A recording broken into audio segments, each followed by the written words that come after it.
A very good morning on this Saturday morning, 11th of July 2020, and we welcome you on behalf of the DTRTI Lucknow to this webinar. We are doing procedure for assessment and we are reading the Act to understand the Act. So, going through the provisions, the nitty-gritty, the language, the inflections, the particular aspects of how the Act is written, and keeping all those things in mind, we are doing a study of the Income Tax Act in a systematic manner. So today we are starting with section 156. All those who have any questions, they can put them in the chat box. In case you have anything to discuss orally or you want to ask a question orally, you can raise your hand digitally by clicking on your name, and there is a hand over there. You can click on that and then we can give you an opportunity to ask the question.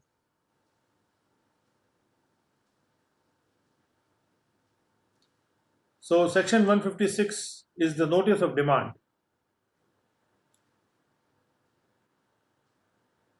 Now 156 says, 156(1), when any tax, interest, penalty, fine or any other sum is payable. जब भी कोई tax, कोई interest, कोई penalty, कोई fine या दूसरी राशि payable हो जाती है, दे हो जाती है, in consequence of any order, किसी ऑर्डर के परिणामतः पास्ड अंडर दिस एक्ट, कोई ऑर्डर पास किया गया इस एक्ट के तहत और उस ऑर्डर के पास होने के कॉन्सिक्वेंस में अगर कोई राशि टैक्स, इंटरेस्ट, पेनल्टी, फाइन या किसी दूसरे राशि के रूप में पेबल हो जाती है, तो the assessing officer shall serve upon the assessee. Assessing officer के लिए ये जरूरी है, उनको बाध्य किया हुआ है कि वो असेसी पर एक सर्व करेंगे एक नोटिस ऑफ डिमांड, और ये जो नोटिस ऑफ डिमांड होगा ये प्रेस्क्राइब फॉर्म में होगा और उस प्रेस्क्राइब फॉर्म में जो नोटिस दिया जाएगा उसमें वो राशि स्पेसिफाई की जाएगी जो पेबल है. Provided that where any sum is determined to be payable by the assessee or the deductor or the collector under subsection 1 of 143 or 1 of 200A or 1 of 206CB, the intimation under those subsections shall be deemed to be a notice of demand for the purposes of this section. यदि कोई राशि तय की जाती है कि वो payable है असेसी के द्वारा या डिडक्टर के द्वारा या कलेक्टर के द्वारा, या तो जब 143(1) में जो प्रोसेसिंग होती है इनकम टैक्स रिटर्न की, या फिर जब टीडीएस स्टेटमेंट की प्रोसेसिंग होती है 200A(1) में, या जब टीसीएस स्टेटमेंट की प्रोसेसिंग होती है 206CB(1) में, तो जो इंटीमेशन उन सबसेक्शनों के तहत भेजा जाता है,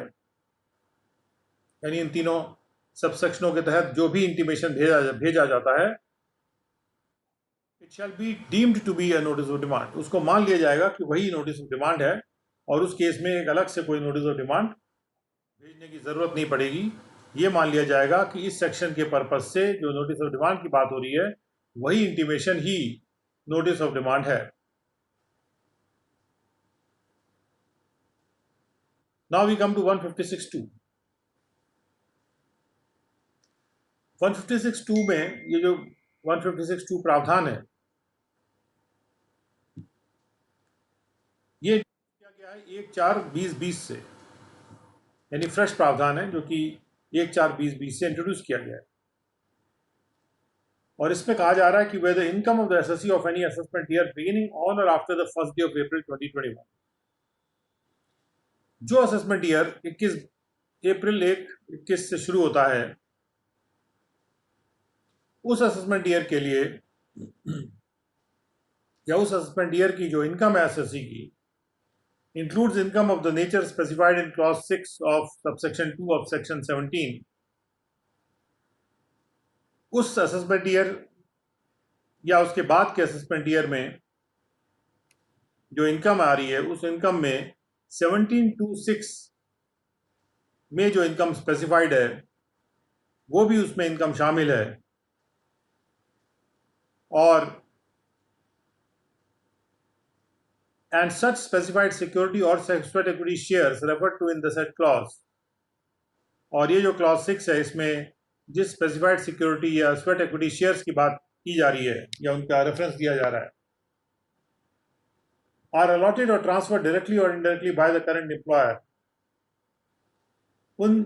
स्पेसिफाइड सिक्योरिटी को या उन स्वेट इक्विटी शेयर्स को अलॉट या ट्रांसफर किया गया रहा है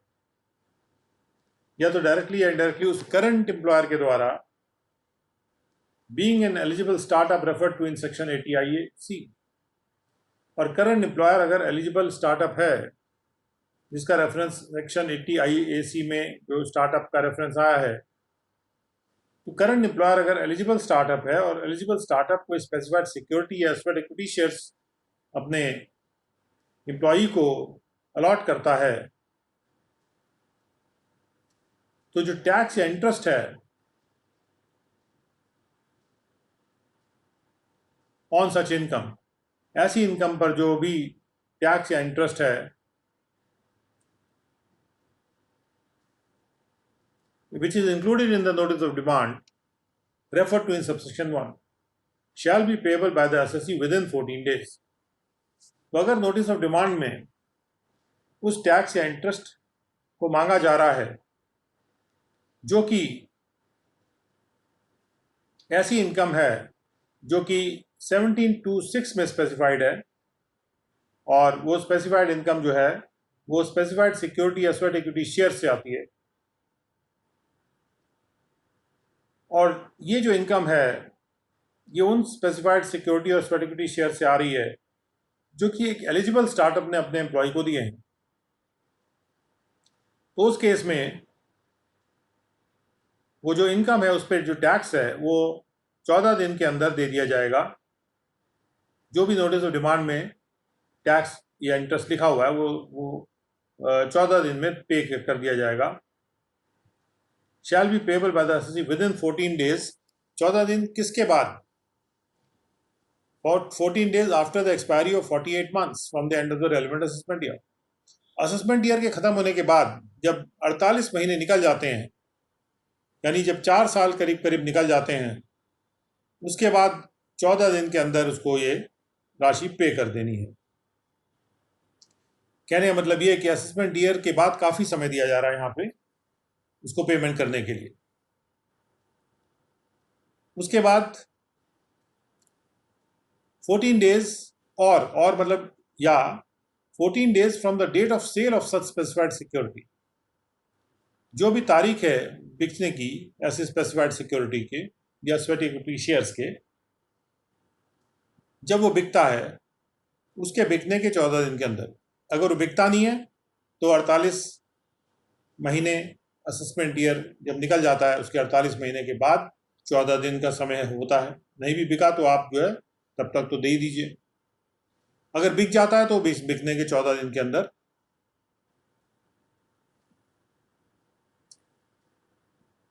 वो पे करना है। प्रोवाइडेड, पे कब करना है? जब टैक्स या इंटरेस्ट उस इनकम पे जो नोटिस ऑफ डिमांड में इंक्लूड होना चाहिए। ये नोटिस ऑफ डिमांड में इंक्लूड होना बहुत इंपॉर्टेंट है। Refer to in subsection 1। 14 days from the date of sale of such specified security or sweat equity shares by the assessee, or from the date of the assessee ceasing to be the employee, या जब assessee उस employer का employ अब नहीं रहा, वहां से जिस एम्प्लॉयर ने उसको अलॉट किए थे या उसको ट्रांसफर किए थे ये वाले स्पेसिफाइड सिक्योरिटी या स्वेट इक्विटी शेयर्स, उस तारीख से जब वो एम्प्लॉयर उस एम्प्लॉयर का एम्प्लॉय नहीं रहा, या जब वो उसको बेच देता है स्पेसिफाइड सिक्योरिटी को, और या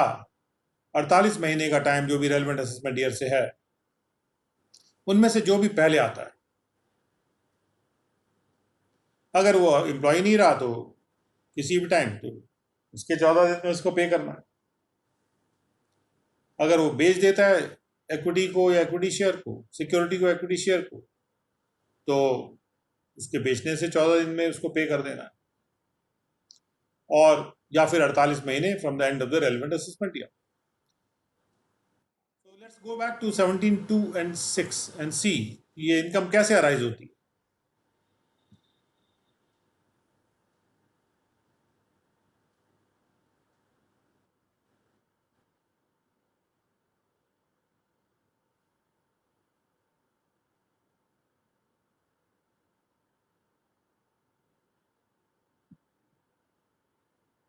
Wait a minute, let me go back to 17.2.6 and उसके लिए I will go to page 1.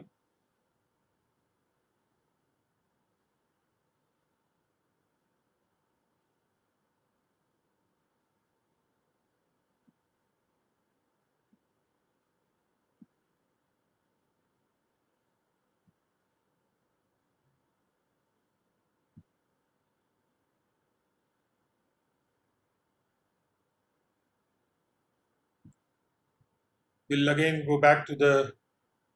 act and come back from there because there seems to be some problem with the website. Income Tax Act, and go chapter wise, and then we go to computation.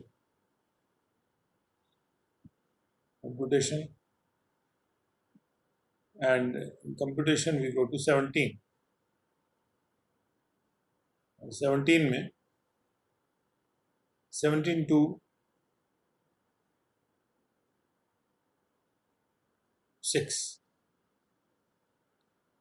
तो 17.2.6 क्या कह रहा है? 17.2.6 ये कह रहा है कि परक्विजिट की डेफिनेशन है 17.2. क्या क्या परक्विजिट होते हैं? तो एक परक्विजिट की डेफिनेशन, और उसके पहले आया था 17.1 में कि कोई भी परक्विजिट जो होता है वो सैलरी हेड में आएगा. Any perquisite will be part of the head salary. उसके बाद 17.2 में परक्विजिट को डिफाइन किया गया,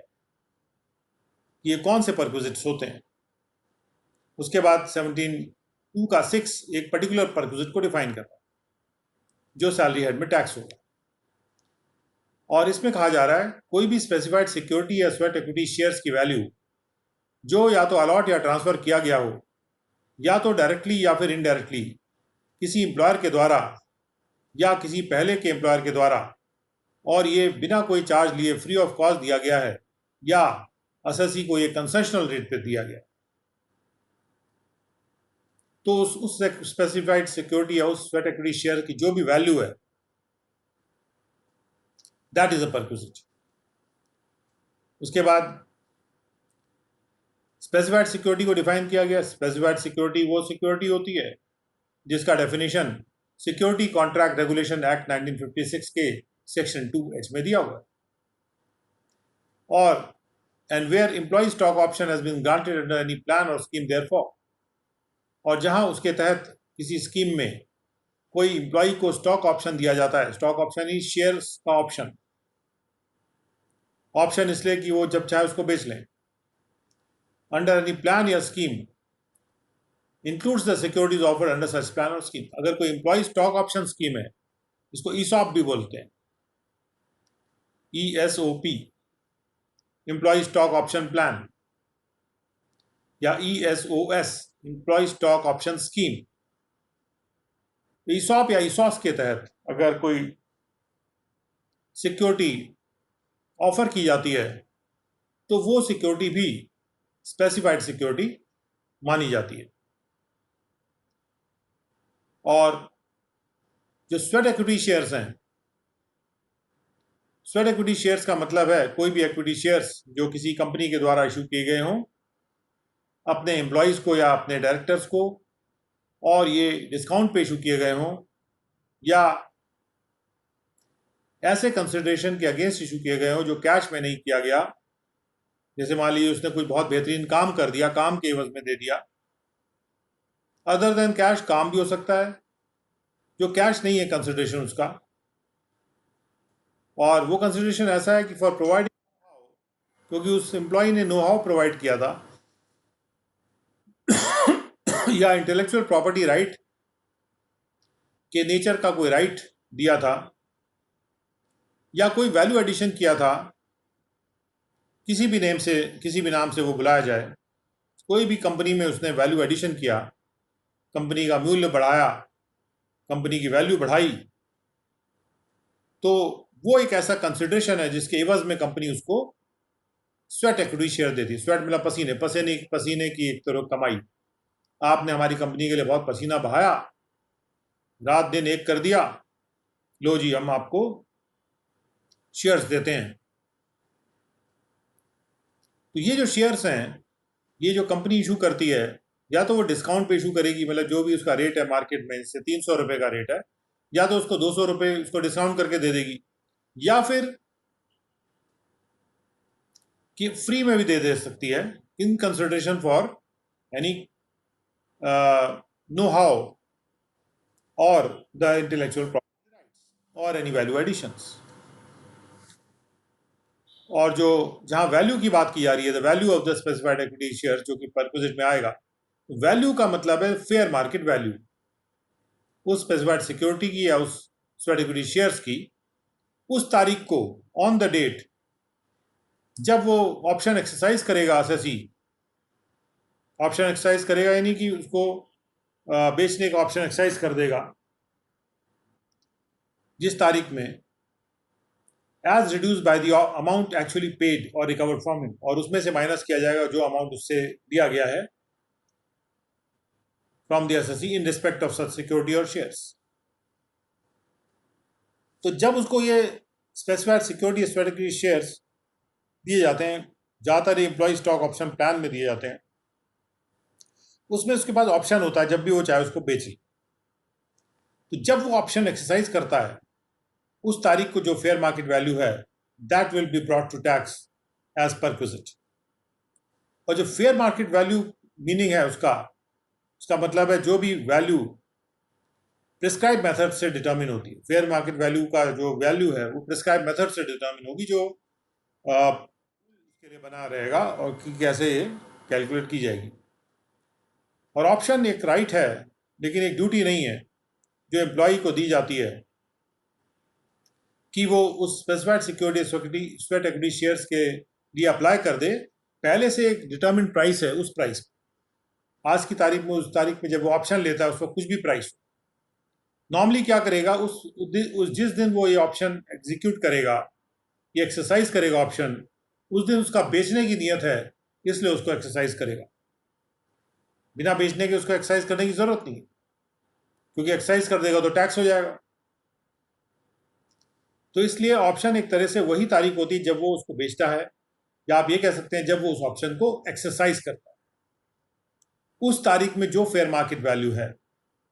वो फेयर मार्केट वैल्यू उसके टैक्स इनकम में जुड़ जाती है, टोटल इनकम, और ये सैलरी हेड में टैक्स होती है। ये है 17(2)(6) का प्रावधान। अब इस प्रावधान के कॉन्टेक्स्ट में हमारा जो सेक्शन 156 है, उसमें ये खास तौर पे प्रावधानित किया गया रहा है। हम आते हैं 156 पर फिर से।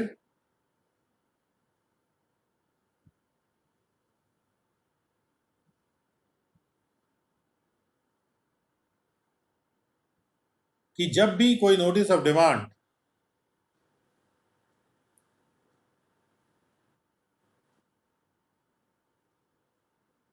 किसी भी नोटिस ऑफ डिमांड में वो टैक्स या इंटरेस्ट इंक्लूड किया जाता है, द टैक्स और interest on such income included in the notice of demand referred to in subsection 1 shall be payable by the assessee within 14 days of these three dates, और उनमें से कोई से पहली डेट हो, उस तारीख से पहले उसको वो पे करना है। लेकिन it is subject to the fact that notice of demand में ये राशि इंक्लूड होनी चाहिए।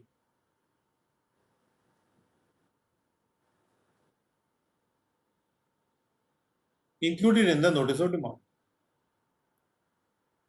विच is refer to in subsection 1। तो इसका मतलब हुआ कि जब किसी असेसी ने रिटर्न भरी, उसने 143(1) में उसका जो जब भी असेसमेंट होगा, जो जो जिसको प्रोसेसिंग बोलते हैं, प्रोसेसिंग होगी तो उसका जो इंटीमेशन इशू किया जाएगा और उस इंटीमेशन में वो डिमांड मेंशन्ड होगी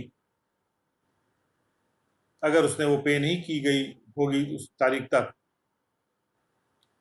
तो जो भी ये नोटिस ऑफ डिमांड में वो राशि मेंशन्ड है, included in the notice of demand, वो इन 3 तारीखों में से जो सबसे पहले तारीख आती है तब तक वो पे हो जानी चाहिए, ये सेक्शन 156 कहता है। और इस संबंध में हमारे पास 2 रूल्स हैं। पहला है रूल 15।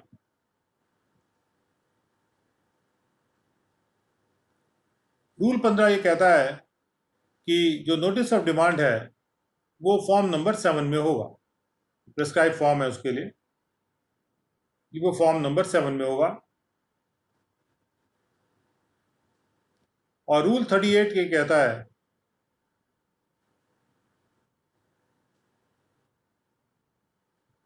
कि जो नोटिस ऑफ डिमांड है, रूल 15 में कुछ भी लिखा हो, जो नोटिस ऑफ डिमांड है अंडर सेक्शन 156 जिसको सर्व किया जाना है एसएससी के ऊपर in pursuance of an order under section 210, अगर 210 का ऑर्डर होता है, तो आपने देखा था वो एडवांस टैक्स के केस में, जब 210 का ऑर्डर होता है, 210 सेक्शन का जो ऑर्डर होता है उसके परसुएंस में अगर नोटिस ऑफ डिमांड सर्व किया जाता है तो वो नोटिस ऑफ डिमांड जो होगा वो फॉर्म नंबर 28 में होगा। तो इस तरह से 2 फॉर्म्स इसके लिए प्रिस्क्राइब्ड है।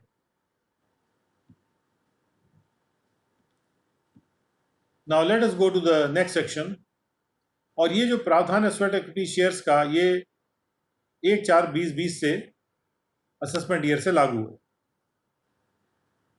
21-22 असेसमेंट ईयर से ये लागू है, और 1/4/2020 से प्रावधान आया है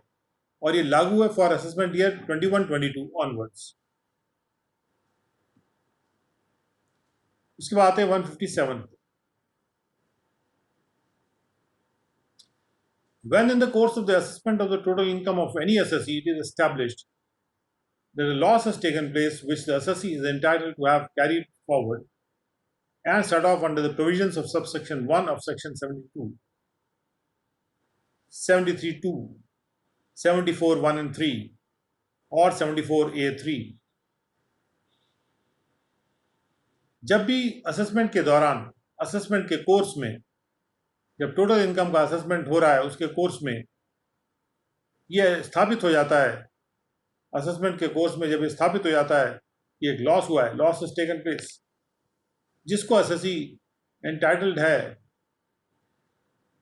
कैरी फॉरवर्ड करने के लिए। जब भी कोर्स ऑफ असेसमेंट हम शब्द इंक्लूड करते हैं तो इसका मतलब होता है कि असेसमेंट का कंक्लूजन भी इसमें शामिल है। जब हम कहते हैं during the course of the assessment, उसमें कंक्लूजन शामिल नहीं है। उसका मतलब असेसमेंट जब चल रहा है, या ड्यूरिंग द असेसमेंट प्रोसीडिंग, मतलब असेसमेंट प्रोसीडिंग चल रही है। जब हम कहते हैं in the course of the assessment, उसमें असेसमेंट चल भी रहा है और बाद में समाप्त भी हो गया, वो भी इंक्लूडेड है असेसमेंट का समाप्त होना। तो टोटल इनकम के असेसमेंट के कोर्स में जब ये स्थापित हो जाता है कि एक लॉस हुआ है, जो असेसी को जिसका असेसी हकदार है कि वो उसको कैरी फॉरवर्ड करवा ले और सेट ऑफ करा ले, जो कैरी फॉरवर्ड और सेट ऑफ के प्रावधान है, तो असेसिंग ऑफिसर नोटिफाई करेगा असेसी को एक राइटिंग में ऑर्डर करके कि कितनी राशि थी लॉस की जो उसने कंप्यूट की है इन सेक्शनों के पर्पज से। तो ये एक इंटीमेशन ऑफ लॉस देना होता है असेसिंग ऑफिसर के द्वारा असेसी को, और ये राइटिंग में ऑर्डर करके दिया जाता है। इसका कोई प्रिस्क्राइब फॉर्मेट नहीं है, एक राइटिंग में ऑर्डर करके इंटीमेशन दिया जाता है लॉस का। ये प्रावधान है जिससे उस लॉस को वो कैरी फॉरवर्ड करवा ले या कर ले। कुछ इस तरह के सेक्शंस अब शायद उतने रेलेवेंट भी नहीं है, एंड इन फ्यूचर परहैप्स इनकी ज़रूरत नहीं पड़ेगी। और 158 intimation of assessment of the form. जब भी किसी असेसमेंट ईयर के लिए जो 1 अप्रैल 92 या उसके पहले का असेसमेंट ईयर, जैसे आपने देखा कि ये प्रावधान खत्म कर दिया गया, किसी भी असेसमेंट ईयर के लिए जो कि 1 अप्रैल 1992 या उससे पहले का है असेसमेंट ईयर, एक रजिस्टर्ड फर्म को असेस किया जाता है या किसी अनरजिस्टर्ड फर्म को असेस किया जाता है 183B के प्रावधानों के तहत। तो असेसिंग ऑफिसर नोटिफाई करेगा फर्म को एक राइटिंग में ऑर्डर करके कि the amount of its total income जो उसने असेस की थी और उसका किस तरह से बंटवारा होगा and the apportionment thereof between the several partners. Assessing officer firm को नोटिफाई कर रहा है, फर्म को सूचित कर रहा है कि कितने टोटल इनकम असेस किया फर्म को और उसका जो टोटल इनकम है उसका अपॉर्शनमेंट कैसे होगा पार्टनरों के बीच में। 183 का बी देख लेते हैं, that is already deleted. So अगर that is deleted then this also needs to be deleted and in fact 92 के beyond ये delete भी हो गया है, so we need not worry about it. So that brings us to the end of this chapter. उसके बाद we go to chapter 14A.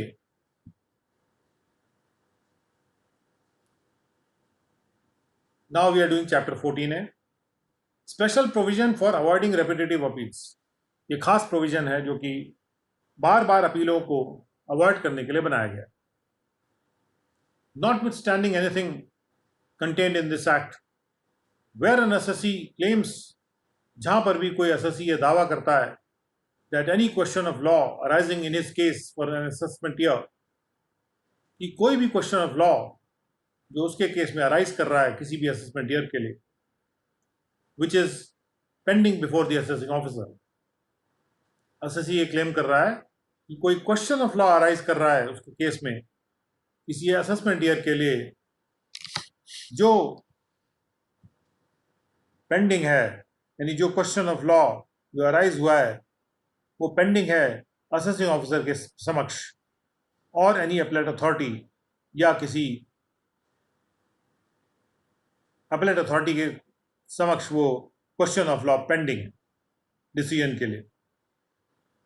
और इसको हम रेलेवेंट केस नाम से बुलाएंगे। Such case being hereafter in this section referred to as the relevant case, यानी वो केस जो कि रेलेवेंट है इस पर्टिकुलर सेक्शन के लिए। और एसएससी ये क्लेम कर रहा है कि कोई भी ऐसा क्वेश्चन ऑफ लॉ जो पेंडिंग है या तो असेसिंग ऑफिसर के सामने या फिर अपीलेट अथॉरिटी के सामने डिसीजन के लिए, वो आइडेंटिकल है, वो हूबहू है एक और क्वेश्चन ऑफ लॉ से जो उसी के केस में अराइज कर रहा है एक और असेसमेंट ईयर के में जो पेंडिंग है हाई कोर्ट के समक्ष, जब हाई कोर्ट में रेफरेंस किया गया है अंडर सेक्शन 256, या वो पेंडिंग है सुप्रीम कोर्ट के आइडेंटिकल क्वेश्चन दूसरे असेसमेंट ईयर में ऑलरेडी पेंडिंग है, चाहे हाई कोर्ट के समक्ष या फिर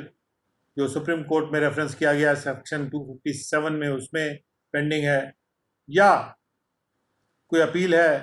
260A में हाई कोर्ट के समक्ष उसमें पेंडिंग है, या फिर कोई अपील है सुप्रीम कोर्ट के समक्ष 261 सेक्शन के तहत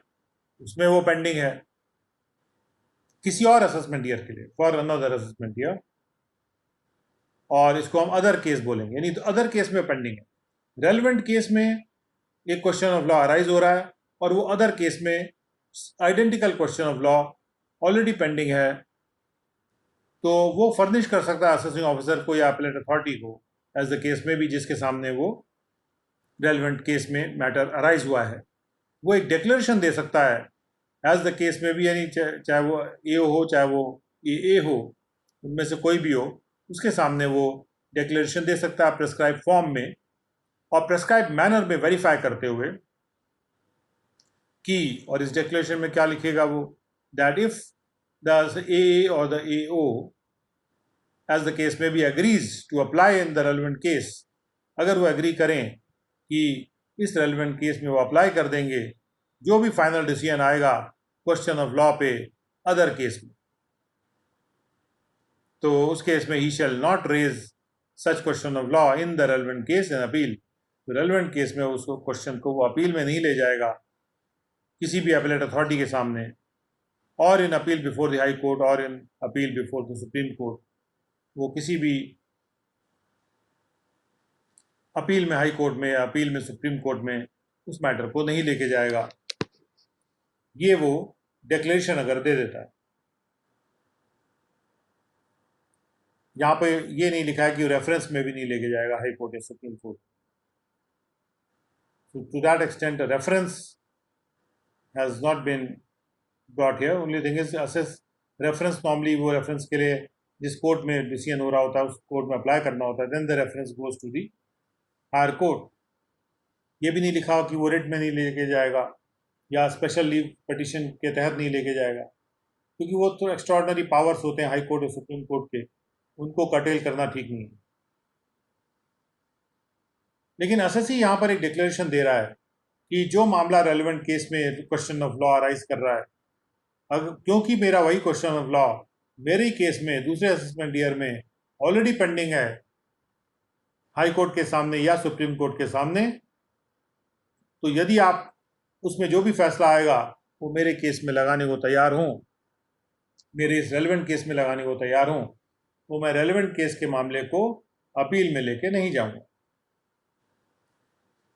तो ये डिक्लेरेशन जब वो प्रेस्क्राइब फॉर्म में दे देगा, तो उसके बाद 2 में ये लिखा है कि where declaration under subsection 1 is furnished to any appellate authority. जब ये डिक्लेरेशन किसी अपीलेट अथॉरिटी को दी जाती है, तो अपीलेट अथॉरिटी यानी एओ नहीं है वो, तो अपीलेट अथॉरिटी क्या करेगी? Appellate authority shell call for a report from the AO. ये जो है एओ से रिपोर्ट मांगेगी कि क्लेम करेक्ट है कि नहीं है, on the correctness of the claim made by the SSC. And जहां पर assessing officer makes a request to the appellate authority to give him an opportunity of being heard, अगर AO request करता है ए से कि उसे एक अपॉर्चुनिटी ऑफ बीइंग हर्ड दे दिया जाए in the matter, then the appellate authority shall allow him such opportunity.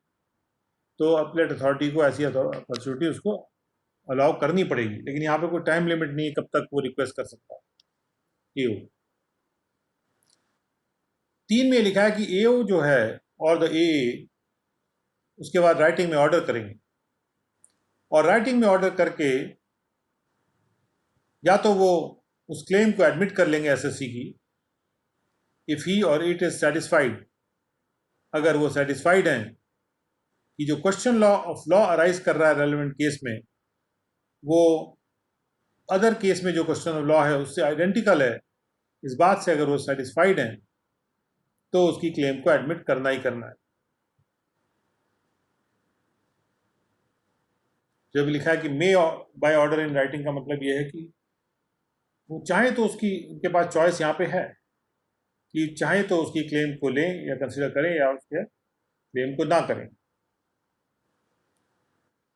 And और otherwise they will reject the claim अगर वो सेटिस्फाइड नहीं है। अगर सेटिस्फाइड नहीं है तो रिजेक्ट कर देंगे, अगर सेटिस्फाइड है कि क्वेश्चन ऑफ लॉ आइडेंटिकल है तो वो इसको एडमिट कर सकते हैं। तो चॉइस नहीं है उनके पास कि वो एडमिट करें ना करें, लेकिन यह है कि जब अगर वो सेटिस्फाइड हैं तो उनको एडमिट करना ही करना, और सेटिस्फाइड नहीं है तो उनको रिजेक्ट करना। और मे इसलिए आ रहा है क्योंकि एसएससी की एप्लीकेशन आ रही है, तब ये काम हो रहा है। एसएससी का जो डिक्लेरेशन है वो आ रहा है, तो एसएससी का रिक्वेस्ट नहीं है, एसएससी का केवल एक डिक्लेरेशन कि अगर आप ये करेंगे तो मैं ये नहीं करूंगा। It is sort of agreement between SSC and the department. तो इसलिए मे शब्द का प्रयोग किया गया। हालांकि for an AO he has no choice, he has to, if he is satisfied then he has to allow it, if he is not satisfied he has to reject it. And where a claim is admitted, जब कोई claim admit किया जाता है तो assessing officer as the case may be, the appellate authority may make an order disposing of the relevant case without awaiting the final decision on the question of law in the other case. तो अगर claim admit कर लिया जाता है तो उस relevant case को dispose of कर दिया जाएगा, और डिस्पोज ऑफ क्या किया जाएगा, वो डिपार्टमेंट का जो स्टैंड है वो लेके डिस्पोज ऑफ कर देंगे, क्योंकि बाद में उसको अप्लाई कर ही देना है। और एसएससी को ये हक नहीं होगा, SSC shall not be entitled to raise in relation to the relevant case such question of law. SSC को ये हक नहीं होगा कि उस रेलेवेंट केस के रिलेशन में वो वही क्वेश्चन ऑफ लॉ अपील में उठाए, किसी भी अपीलेट अथॉरिटी के सामने, या अपील में किसी हाई कोर्ट के सामने उठाए, या अपील में सुप्रीम कोर्ट के सामने उठाए। उसको ये हक उसके बाद से नहीं होगा कि वो ऐसा क्वेश्चन ऑफ लॉ किसी भी अपीलेट फोरम पे उसके बाद उठाए, क्योंकि आइडेंटिकल क्वेश्चन ऑफ लॉ जब भी आएगा उसके सामने वो डिक्लेरेशन दे सकता है और उसके बेसिस पे वो अप्लाई हो जाएगा। इसका 5 है, और इससे क्या है कि थोड़े नंबर ऑफ केसेस जो हैं हाई कोर्ट सुप्रीम कोर्ट में वो कम होंगे। When the decision on the question of law in the other case becomes final, जब अदर केस में जो डिसीजन होना था वो फाइनल हो जाता है, तो it shall be applied to the relevant case, उसको रेलेवेंट केस में लगाना ही होगा। And the assessing officer of the appellate authority as the case may be shall if necessary amend the order. तो वो अपीलेट अथॉरिटी एओ जो हैं, अगर ज़रूरत पड़ेगी तो उसको ऑर्डर को अपने अमेंड कर देंगे, जिसका रेफरेंस 4A में है, मतलब इस ऑर्डर को जो जिसमें कि उन्होंने क्लेम को एडमिट किया था। If necessary, they may amend the order referred to in clause A of subsection 4 conformably to such decision। जो भी डिसीजन उसमें आया है उस डिसीजन के अनुसार वो जो 4A का जो ऑर्डर है जिसमें कि उन्होंने रेलेवेंट केस को डिस्पोज ऑफ कर दिया था, उस ऑर्डर को वो अमेंड कर देंगे जो उन्होंने रेलेवेंट केस को डिस्पोज ऑफ करते हुए 4A में ऑर्डर किया था। जब वो रेलेवेंट केस को डिस्पोज ऑफ करेंगे तो 4A का वर्णन करेंगे, हम 158A के 4A के तहत इसको डिस्पोज ऑफ कर रहे हैं, जिससे बाद में उसका उस डिसीजन के कंफर्मिटी में उसका अमेंडमेंट किया जा सके, केस में आएगा। उसके बाद है an order under subsection 3 shall be final. Subsection 3 में जो भी ऑर्डर किया जाएगा, यानी या तो एडमिट करने का या रिजेक्ट करने का, वो फाइनल होगा। And it shall not be called in question in any proceeding, और उसको किसी भी प्रोसीडिंग में अपील, रेफरेंस या रिवीजन की प्रोसीडिंग में क्वेश्चन में नहीं लाया जाएगा। यानी ये अगर एओ डिसाइड कर लेते हैं कि हमें नहीं एडमिट करना है, क्योंकि सेटिस्फैक्शन तो एओ को अपना रिकॉर्ड करना है। If AO says that I am not satisfied और कुछ रीजन दे देते हैं, तो उसके सेटिस्फैक्शन पे जो एसएससी है उस सेटिस्फैक्शन को चैलेंज नहीं कर सकता, बिकॉज यहाँ पर क्लियर कर दिया गया है कि वो जो ऑर्डर है वो फाइनल है और उसको कभी क्वेश्चन में नहीं लाया जाएगा। Will not be called in question, ये ऑर्डर गलत कर दिया गया, कोई भी कारण हो, फॉर एनी रीजन, ये जो ऑर्डर है ये फाइनल हो जाएगा। कि हमने डिक्लेरेशन दिया था, उन्होंने क्यों नहीं मेरा डिक्लेरेशन एडमिट किया, because it is up to the department whether to admit a decision और not, it admit a declaration or not. Now in this section, appellate authority का मतलब होता है डीसी अपील्स या सीआईटी अपील्स या appellate tribunal. appellate tribunal तक की authority उनको appellate अथॉरिटी इसमें माना जा रहा है। और जो केस वर्ड है उसका मतलब है कोई भी प्रोसीडिंग जो इस एक्ट के तहत हो। असेसमेंट की proceeding, for the assessment of the total income के असेसमेंट की प्रोसीडिंग ही केस माना जाएगा, या कोई ऐसी प्रोसीडिंग जो कि पेनल्टी को इम्पोज करने के लिए की गई हो या फाइन को इम्पोज करने के लिए की गई हो, वो प्रोसीडिंग भी, यानी पेनल्टी या फाइन के इम्पोजिशन की प्रोसीडिंग या फिर टोटल इनकम के असेसमेंट की प्रोसीडिंग ही इस सेक्शन के तहत केस वर्ड में शामिल होगा। ये था 158A। Now we can go to 158AA। 158AA में कहा जा रहा है procedure when in an appeal by revenue an identical question of law is pending before the supreme Court. Notwithstanding anything contain in this act, जहाँ पर जो CIT हैं या PCIT हैं वो इस ओपिनियन के हैं कि कोई क्वेश्चन ऑफ लॉ जो अराइज कर रहा था SSC के केस में, किसी भी असेसमेंट ईयर के लिए, इसको रेलेवेंट केस कहेंगे, वो आइडेंटिकल है एक और क्वेश्चन ऑफ लॉ से जो कि अराइज कर रहा है उसी केस में एक और असेसमेंट ईयर के लिए, जो कि पेंडिंग है उसका केस सुप्रीम कोर्ट के समक्ष अपील में, या फिर वो कोई स्पेशली पिटीशन फाइल की गई under article 136 of the constitution, उसमें पेंडिंग है, या फिर ये जो फाइल की गई या हाई कोर्ट के ऑर्डर के अगेंस्ट फाइल की गई है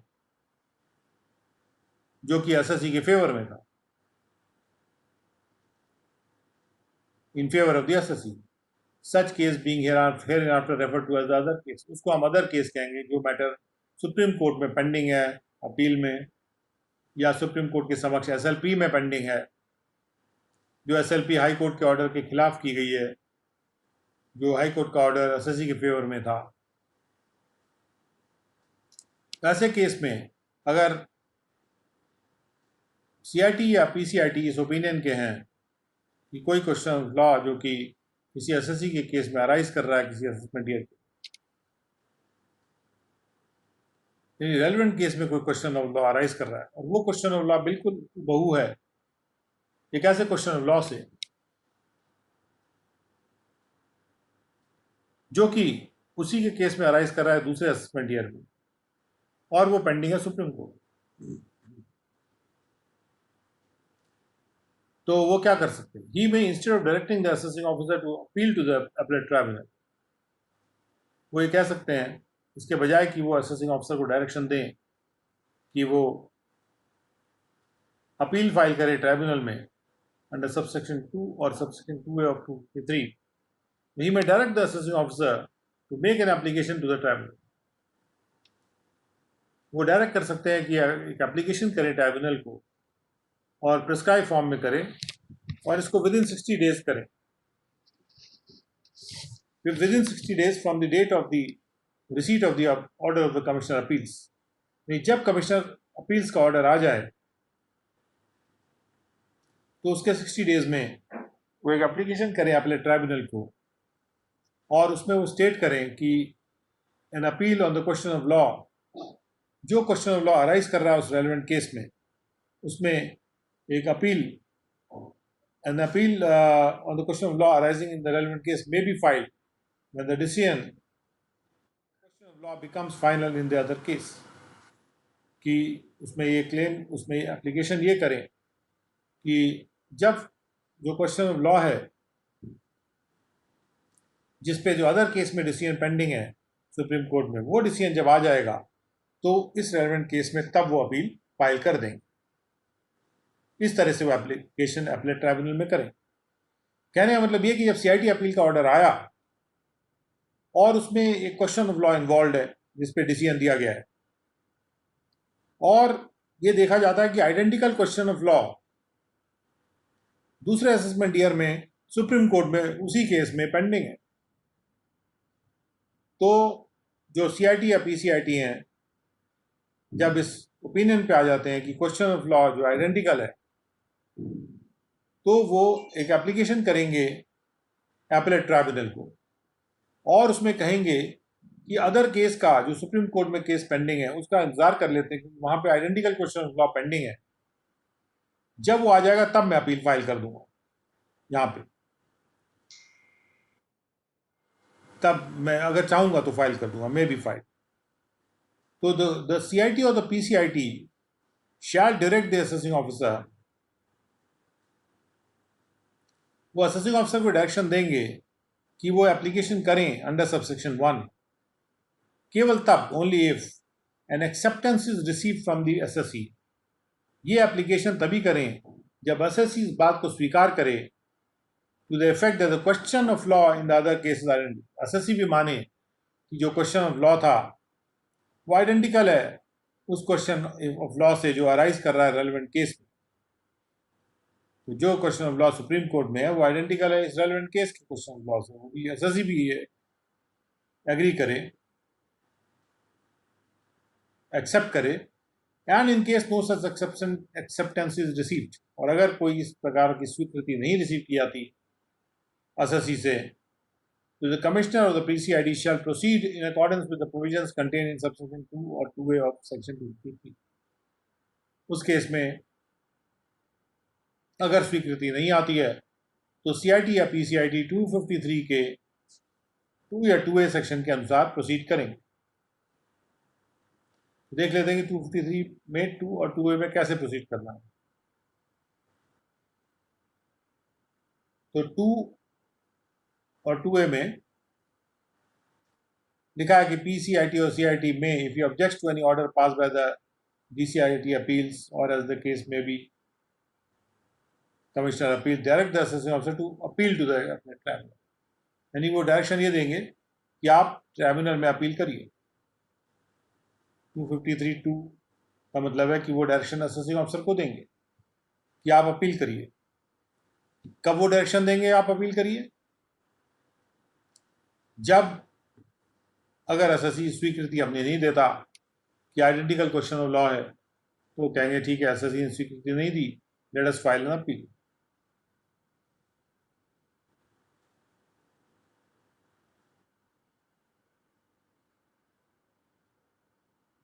Where the order of the Commissioner appeals referred to in subsection 1 is not in conformity with the final decision on the question of law. जब जो सीआईटी अपील का order है जिसको रेफर किया गया सबसेक्शन 1 में, वो उसके कंफर्मिटी में नहीं है जो कि फाइनल डिसीजन लिया गया था सुप्रीम कोर्ट के द्वारा law in the other case, तो सीआईटी या पीसीआईटी डायरेक्ट कर सकते हैं असेसिंग ऑफिसर को कि वो ट्राइब्यूनल में अपील करें ऐसे ऑर्डर के खिलाफ, and save as otherwise provided in this section all other provisions of part B of chapter 20 shall apply, और उस अपील करने पे जितने भी प्रावधान है वो अप्लाई कर जाएंगे अपील से रिलेटेड। तो कहने का मतलब ये हुआ कि जब पीसीआईटी और सीआईटी ने इस कंक्लूजन पे पहुंचे सीआईटी अपील का ऑर्डर आने के बाद कि जो क्वेश्चन ऑफ लॉ में अराइज हुआ था सीआईटी अपील के सामने और जो डिसाइड किया सीआईटी अपील ने, identical question of law supreme court में उसी एसएससी के केस में पेंडिंग है, तो वो असेसिंग ऑफिसर को डायरेक्शन दे सकते हैं कि वो अपीलेट ट्राइब्यूनल को अप्लाई करें, ये कहते हुए कि जब वो ऑर्डर आ जाएगा सुप्रीम कोर्ट का तब उसके बाद हम डिसाइड कर लेंगे कि अपील करना है कि नहीं करना। लेकिन ये डायरेक्शन देने से पहले उनको एसएससी की स्वीकृति का इंतजार करना है कि एसएससी अगर स्वीकृति देता है कि identical question of law pending है कि नहीं। एसएससी की स्वीकृति इस बात के लिए होगी कि जो क्वेश्चन ऑफ लॉ दूसरे केस में है वो आइडेंटिकल है, इसलिए नहीं कि हमें जाना है कि नहीं जाना है अपील में। और अगर स्वीकृति नहीं आती है तो अपील फाइल की जाएगी अगर वो डिससेटिस्फाइड है सीआईटी अपील के ऑर्डर से, और उसके बाद जब फाइनल डिसीजन आ जाता है तो अगर वो फाइनल डिसीजन से सेटिस्फाइड नहीं है तो वो डायरेक्ट करेंगे एसएससी ऑफिसर की वो अपील करिए, जैसे हमने पहले एप्लीकेशन की थी।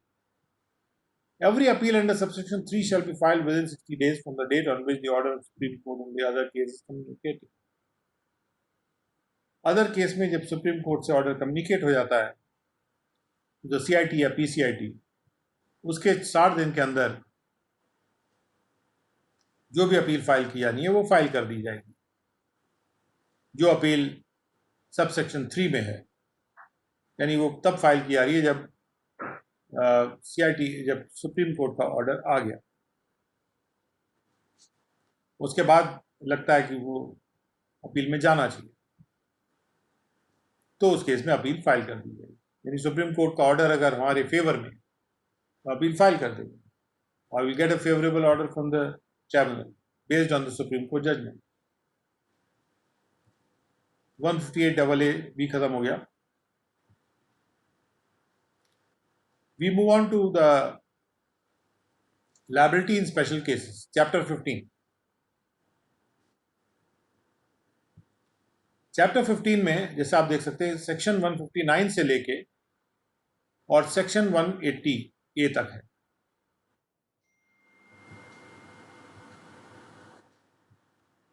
इसका जो सबसे पहला सेक्शन है लायबिलिटी स्पेशल केस,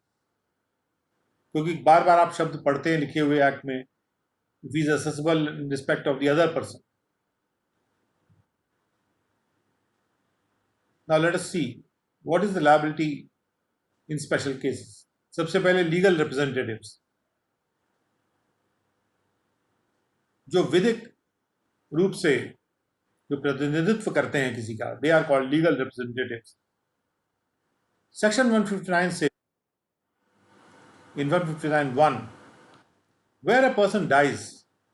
जब भी एक व्यक्ति मृत्यु हो जाती है, his legal representative shall be liable to pay, उसका जो विधिक रूप से जो उसका प्रतिनिधित्व कर रहा है, प्रतिनिधि है, वो लायबल हो जाएगा पे करने के लिए कोई भी राशि को, which the deceased would have been liable to pay, जिस राशि को जो मृतक है वो लायबल होता पे करने के लिए, if he had not died, अगर वो मरा नहीं होता, in the like manner and to the same extent as the deceased, और उसी प्रकार से और उसी हद तक वो लायबल हो जाएगा पे करने के लिए जितना कि डिसीज्ड यानी मृतक जो है लायबल हो जाता है। For the purpose of making an assessment of the income of the deceased, मृतक के असेसमेंट को करने के लिए डिसीज्ड पर्सन के, उसमें 147 में उसका असेसमेंट रीअसेसमेंट रिकम्पुटेशन भी शामिल है, and for the purpose of levying any sum in the hands of the legal representatives, और अगर कोई राशि लीगल रिप्रेजेंटेटिव के हैंड्स में लेवी करनी है टैक्स के रूप में, in accordance with the provision subsection 1, subsection 1 के प्रावधानों के मद्देनजर है, उनके अनुसार अगर कोई राशि जरूरी करनी है पेमेंट के लिए जिसके लिए लीगल रिप्रेजेंटेटिव लायबल है, तो उसमें करना क्या है, असेसमेंट करने के लिए क्या करना है और लेवी करने के लिए क्या करना है, उस पर लागू करने के लिए क्या करना है, जो मृतक है, मृतक का जो रिप्रेजेंटेटिव है, उसके लिए ये है कि any proceeding taken against the disease before his death, कोई भी प्रोसीडिंग जो कि मृतक के खिलाफ उसके मृत्यु से पहले ली गई थी, shall be deemed to have been taken against the legal representative,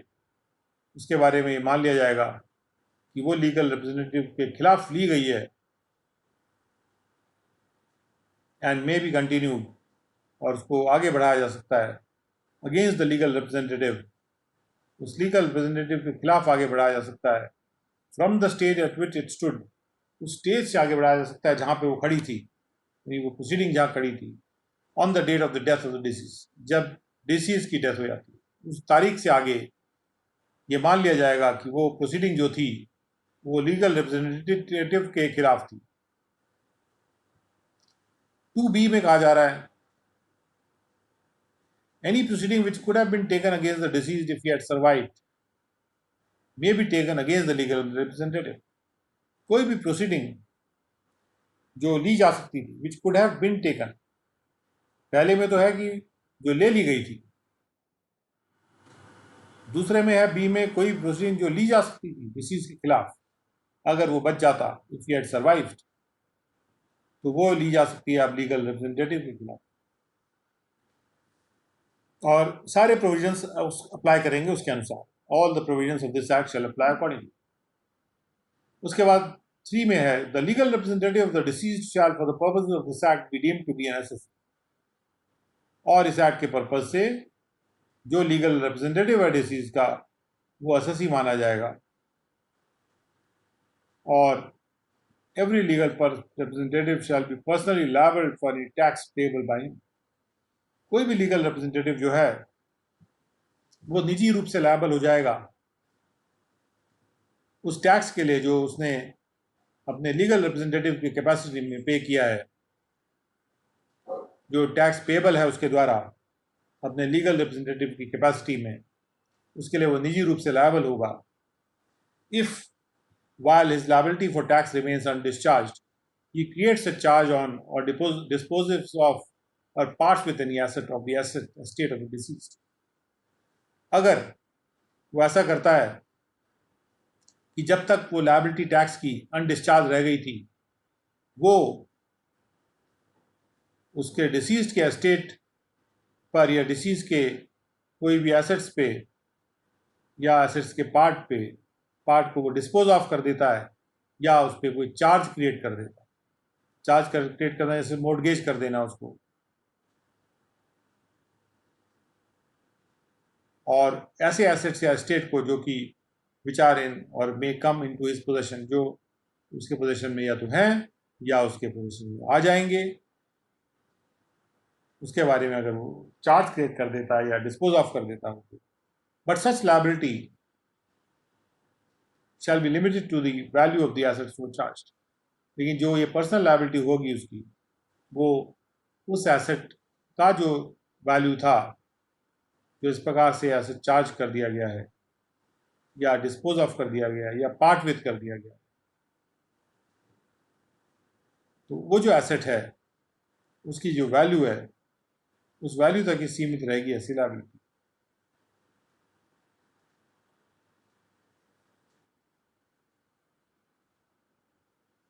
और इसके बाद 5 नंबर है, यानी 159(5), and it says that if the provisions of subsection 161(2), 162 and 167 shall, so far as may be and to the extent to which they are not inconsistent with the provisions of this section, apply in relation to legal representation. 161(2), 162 and 167 provisions को यहाँ पर import किया जा रहा है। अगर वो इस सेक्शन से इनकंसिस्टेंट ना हो तो टू दैट एक्सटेंट, उससे मेल जोल ना खाते हों तभी वो नहीं यूज होंगे, लेकिन अगर मेल जोल खा रहे हैं तो यूज होंगे। उसका 159(6) है, the liability of the legal representative under this section शैल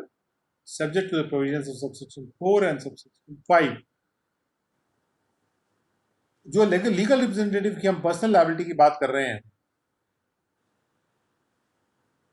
वो जो लायबिलिटी होगी वो उस हद तक की लिमिटेड होगी, उस एक्सटेंट तक लिमिटेड होगी जिस हद तक वो एस्टेट उस लायबिलिटी को मीट कर सकती है। यानी चूंकि ये पर्सनल लायबिलिटी जो है उसी हद तक होगी जो उसने एस्टेट को डिस्पोज ऑफ कर दिया था, चार्ज कर दिया। पर्सनल लायबिलिटी उस वहीं तक सीमित होगी जिस उस एस्टेट की वैल्यू तक जिस एस्टेट को उसने या तो डिस्पोज ऑफ कर दिया था, पार्ट विथ कर दिया था या उस पर चार्ज क्रिएट कर दिया। अदरवाइज कोई लीगल उसकी लायबिलिटी, पर्सनल जिम्मेदारी उसकी नहीं होगी। पर्सनल जिम्मेदारी वो होती है जो जब वो एसेट को डिस्पोज ऑफ कर देता तो अपने पैसों से देगा वो टैक्स। नॉर्मली जब वो टैक्स दे रहा है तो एसएससी के पैसों से उसको दे रहा है, जो एसएससी डिसीज हो गया। लेकिन प्रोसीडिंग ऐसी चलाई जाती है कि जैसे कि एसएससी अब जब नहीं रहता या उसकी मृत्यु हो जाती है, प्रोसीडिंग उसके बाद इस तरह प्रकार से चलाई जाती है जैसे कि जो प्रोसीडिंग थी वो लीगल रिप्रेजेंटेटिव के ही खिलाफ थी, और वो लीगल रिप्रेजेंटेटिव ही एक्ट के पर्पज से एसएससी मान लिया जाएगा। लिखा है यहाँ पे, legal representative of the deceased shall for the purposes of this act be deemed to be an SSC, वही एसएससी माना जाएगा।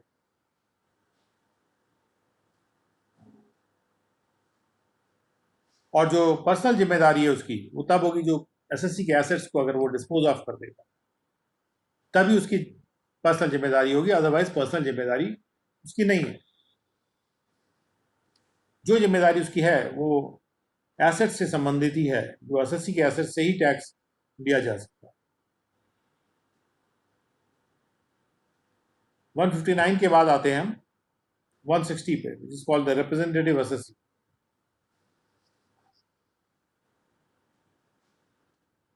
For the purposes of this act, representative assessee means in respect of the income of a non-resident specified in subsection 1 of section 9, ऐसी कोई income जो कि 9(1) में specified है, यानी income that accrues outside India. The income of a non-resident, non-resident की income जो कि 9(1) में स्पेसिफाइड है, उस इनकम के रिस्पेक्ट में जो एजेंट है नॉन रेजिडेंट का, including a person who is treated as an agent under 163. जिस पर्सन को हम एजेंट मान लेते हैं या जो एजेंट है नॉन रेजिडेंट का, वो उसका रिप्रेजेंटेटिव एसएससी माना जाएगा। इस सिलसिले में जो इनकम 9(1) में स्पेसिफाइड है नॉन रेजिडेंट, 9(1) में देख भी सकते हैं आप, जो इनकम डीम टू अक्रू या राइज इंडिया में होती है,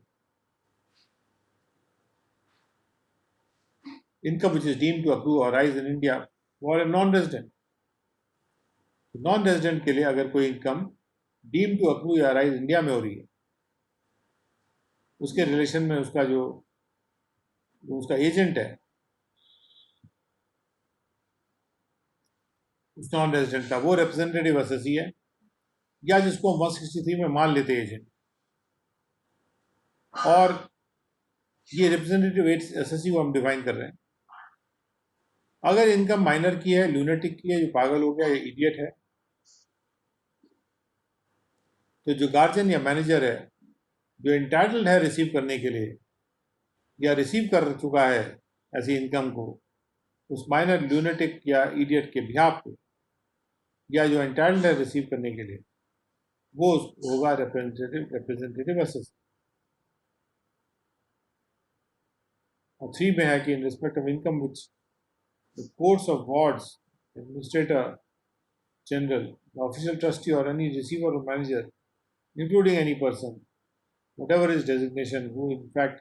manages the property on behalf of the another. अगर ये इनकम कोर्ट ऑफ वार्ड्स की है, एडमिनिस्ट्रेटर जनरल की है, ऑफिशियल ट्रस्टी की है, या किसी रिसीवर मैनेजर की है, और इसमें वो पर्सन भी शामिल है जो कि प्रॉपर्टी को मैनेज कर रहा है दूसरे के बिहाफ पे, और इनमें से जो लोग अपॉइंट किए जाते हैं या किसी कोर्ट के ऑर्डर के तहत या किसी कोर्ट के द्वारा अपॉइंट किए जाते हैं, और वो अगर रिसीव कर रहे हैं या इंटाइटल्ड है रिसीव करने के लिए किसी के बिहाफ पे या किसी पर्सन के बिहाफ पे, या ऐसे कोर्ट वार्ड या एडमिनिस्ट्रेटर जनरल या ऑफिशियल ट्रस्टी के बिहाफ पे कि वो, या किसी रिसीवर या मैनेजर के बिहाफ पे वो रिसीव करने के लिए एंटाइटल्ड है, तो फिर वो रिप्रेजेंटेटिव एसएससी कहलाएंगे। नाउ 164 में लिखा है कि अगर इनकम किसी ट्रस्टी की है जिसको एक ट्रस्ट में के तहत अपॉइंट किया गया रहा है और ट्रस्ट को डिक्लेयर किया गया था एक ड्यूली एग्जीक्यूटेड इंस्ट्रूमेंट के द्वारा राइटिंग में, वेदर टेस्टिमेंटरी और अदरवाइज, चाहे वो वसीयत से संबंध रखता हो या कुछ और हो, कोई भी इनकम जो कि ट्रस्टी अपॉइंट किया गया ट्रस्ट के तहत, जो ट्रस्ट डिक्लेयर किया गया एक ड्यूली एग्जीक्यूटेड इंस्ट्रूमेंट के द्वारा राइटिंग में, वो इंस्ट्रूमेंट चाहे वसीयतनामा हो चाहे ना हो, इंक्लूडिंग एनी वक्फ डीड, और उसमें वक्फ डीड भी शामिल है क्योंकि मुसलमान वक्फ वैलिडेटिंग एक्ट 1930 के तहत वैलिड है। एंड ये ट्रस्टी जो है जो ट्रस्ट एक्ट में है वो प्रिस्क्राइब कर लेता है, वो रिसीव करता है या एंटाइटल्ड टू रिसीव है किसी और बिहाफ पे, किसी और पर्सन के, किसी पर्सन के बेनिफिट के लिए, तो ऐसा ट्रस्टी या ट्रस्टीज भी रिप्रेजेंटेटिव एसएससी कहलाएंगे। और टेस्टमेंट्री अदरवाइज जो डीड है, डीड को वक्फ डीड भी माना जाएगा। वक्फ डीड जो है जो कि वैलिड है अंडर मुसलमान वक्फ वैलिडेटिंग एक्ट, वो वक्फ डीड भी जो है वो ऐसा इंस्ट्रूमेंट माना जाएगा जो कि 164 में कवर्ड है, और उस इंस्ट्रूमेंट से अगर कोई ट्रस्ट डिक्लेयर होता है और उसके रिस्पेक्ट में जो भी इनकम है जो ट्रस्टी प्राप्त कर रहा है, who is appointed under that trust, तो वो जो ट्रस्टी है वो भी रिप्रेजेंटेटिव एसएससी माने जाएंगे। और एक्सप्लेनेशन 1 में कहा गया है कि the trust which is not declared by duly executed instrument, trust ऐसा होना चाहिए जो कि ड्यूली एग्जीक्यूटेड इंस्ट्रूमेंट से जो बाकायदा कोई डॉक्यूमेंट बनाया गया उससे उसको एग्जीक्यूट किया गया राइटिंग में, और वक्फ डीड भी हो सकती है, तो वैलिड है। मुसलमान वक्फ वैलिडेटिंग एक्ट के अंतर्गत वो वैलिड है। Shall be deemed for the purpose of clause 4 to be a trust declared by a duly executed instrument. एक ट्रस्ट जो कि duly executed instrument से नहीं भी डिक्लेयर किया गया और उसमें वो मान लिया जाएगा क्लॉज 4 के लिए कि वो एक ऐसा ट्रस्ट है जो कि duly executed instrument से क्रिएट किया गया राइटिंग में, अगर एक स्टेटमेंट राइटिंग में साइन किया जाता है by the trustee setting out the purpose और पर्पस ऑफ द ट्रस्ट, और उस इंस्ट्रूमेंट में जो कि ट्रस्टी द्वारा साइंड है या ट्रस्टीज के द्वारा साइंड है, उसमें पर्पस सेट आउट किया गया है या पर्पसेस सेट आउट किए गए ट्रस्ट के, और ट्रस्टीज के पर्टिकुलर्स भी हैं और बेनिफिशरीज के पर्टिकुलर्स हैं, और ट्रस्ट की प्रॉपर्टी उसमें स्पेसिफाइड, तो is forwarded to the assessing officer, और उसको असेसिंग ऑफिसर को फॉरवर्ड किया गया है। जो भी ट्रस्ट ड्यूली एग्जीक्यूटेड इंस्ट्रूमेंट से नहीं भी डिक्लेयर किया गया है, तो वो क्लॉज 4 के पर्पस से ये मान लिया जाएगा कि वो ड्यूली एग्जीक्यूटेड इंस्ट्रूमेंट राइटिंग से ही डिक्लेयर्ड है। अगर एक स्टेटमेंट पर जमा कर दिया जाए इन राइटिंग, जो ट्रस्टी है ट्रस्टीज के द्वारा साइन किया जाएगा और उसमें सब पर्टिकुलर्स दिए होंगे बेनिफिशरीज के भी और उद्देश्यों के, और ये असेसिंग ऑफिसर को फॉरवर्ड कर दिया जाएगा कब, जहाँ पर ट्रस्ट को डिक्लेयर किया गया था 1 जून 1981 से पहले, उस तारीख से 3 महीने में कर दिया जाएगा, या उसको बाद में अगर कभी दूसरे केस में किया गया है 3 months from the date of the declaration of trust, जिस डेट में ट्रस्ट डिक्लेयर हुआ उससे 3 महीने में ये असेसिंग ऑफिसर को फॉरवर्ड कर दिया जाएगा। और एक्सप्लेनेशन 2 में कहा जा रहा है कि क्लॉज 5 के पर्पज से oral trust means trust which is not declared by a duly executed. Oral trust वो ट्रस्ट होता है जो कि ड्यूली एग्जीक्यूटेड इंस्ट्रूमेंट से नहीं डिक्लेयर होता, and which is not deemed under expression 1 to be a trust, जिसको एक्सप्रेशन 1 के तहत ट्रस्ट नहीं माना जाता, जो कि duly executed instrument in writing हो, ऐसा कि जो कि उसको नहीं माना गया कि वो माने जाने वाला क्लॉज जो है डीमिंग क्लॉज वो एक्सप्लेनेशन 1 में दिया गया है, तो वो मान लिया जाएगा अगर केवल एक स्टेटमेंट दे दिया जाता है राइटिंग। तो स्टेटमेंट भी राइटिंग में काफ़ी होता है, इसमें पर्टिकुलर से पर्पसेस ट्रस्ट के सामने हो दिए गए रहे हों, और कोई भी रिप्रेजेंटेटिव एसएससी जो है वो डीम टू बी एसएससी होता है इस एक्ट के पर्पज से,